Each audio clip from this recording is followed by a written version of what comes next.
จังเหอเตาคนเขาเราเสมอขึ้นมาเยอะมา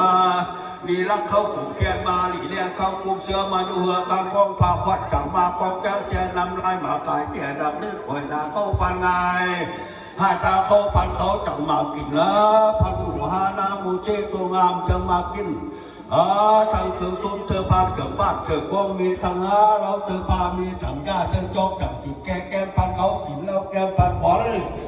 จังเหอเมาหลีลาวาหลีเดือเมื่อเมื่อทางแอบเขาดีเมื่อมาทางปีเขาอุ้มมือตายต่อไปเขานามือพอหน่อใบเขาไหวดันเรื่องหอมจงนาเข้าหน้าหอมหลบไว้หอมไปน้อยหอมหวานป้านนัวเมื่อทางเขาเพียงเป็นของอุ้มของลูกเป็นกบเจริญอันเดินจังเหลือมาจ้าอันเดินจังเลื่อมยืดพร้อมกันกินแล้วอุถีตัวพร้อมกันหัวยิงยาพร้อมกันหัวกันต้มจังพร้อมกันไหว้หัวกินหมุงว่าไหว้ข้ากินหมุงว่ากินไปเม็ดถูกอ้วกกินไปตัวทุกสุคนขนเต่าคนเจอเมื่อเยอะเขาวันลอย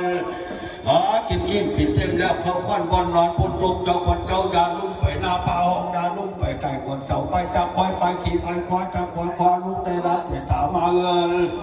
ลูกเตะสุดเตะตามมาบ้านที่ทานเหนือดูเงินต้นเหนือไรใจที่เหนือมีจะโสคุณเท้าถือตาขุนก้อนถือนาฟังจำคำเก็บกระโมจังเหออะไรอย่างไรจังเหอเป็นขืนเงินอะไรเต็มกำเหอทับอะไรเต็มฟองหอบเสื้อทุกเสื้อใส่มาเฮือน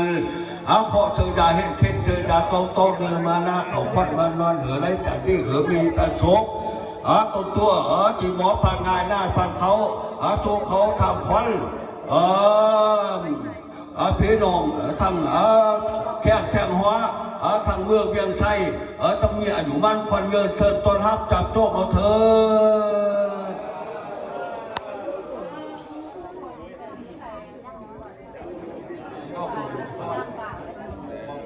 เกิดปอดกระดก